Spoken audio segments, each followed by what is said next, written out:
గవర్నర్లు పంపిన బిల్లులపై 3 నెలల్లోపే రాష్ట్రపతి నిర్ణయం తీసుకోవాలని సుప్రీంకోర్టు సూచించింది. గడువు దాటితే అందుకు కారణాలను రాష్ట్రాలకు తెలియజేయాలని స్పష్టం చేసింది. రాష్ట్రపతి గవర్నర్లు బిల్లుల్ని ఆమోదించకుండా నిలిపి ఉంచితే వారి చర్యలపై న్యాయ సమీక్ష జరపవచ్చని స్పష్టం చేసింది. రాష్ట్రాలు సైతం రాష్ట్రపతి గవర్నర్లకు సహకరించాలని సూచించింది. ప్రభుత్వం పంపిన బిల్లులను తమిళనాడు గవర్నర్ ఆమోదించకుండా నెలల తరబడి తన వద్దే ఉంచుకోవడం సరికాదని ఏప్రిల్ 8న స్పష్టం చేసిన సుప్రీంకోర్టు ధర్మాసనం తీర్పులో కీలకమైన అంశాలను పొందుపరిచింది.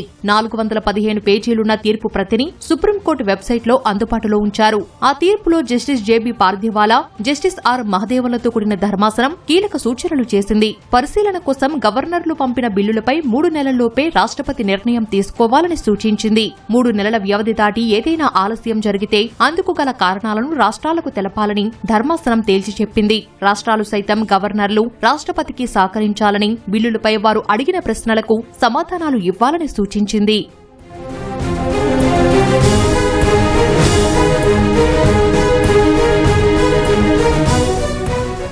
రాష్ట్రపతి గవర్నర్లు బిల్లులను ఆమోదించకుండా నిలిపి ఉంచితే వారి చర్యలపై కోర్టుల్లో సవాల్ చేసే అధికారం రాష్ట్రాలకు ఉందని ధర్మాసనం తెలిపింది. బిల్లులను రాష్ట్రపతి ఆమోదం కోసం నిలిపి ఉంచాల్సి వస్తే గవర్నర్లు తీసుకోవాల్సిన అత్యధిక గడువు 1 నెల మాత్రమేనని ధర్మాసనం స్పష్టం చేసింది. మంత్రిమండలి సలహా లేకుండా గవర్నర్ బిల్లును ఆమోదించకుండా నిలిపేస్తే ఆ బిల్లును 3 నెలల్లోగా శాసనసభకు తిరిగి పంపాలని సూచించింది. గవర్నర్లు ఈ కాల పరిమితిని పాటించకపోతే ఆయన చర్యలపై కోర్టులు న్యాయ సమీక్ష జరపవచ్చని వెల్లడించింది.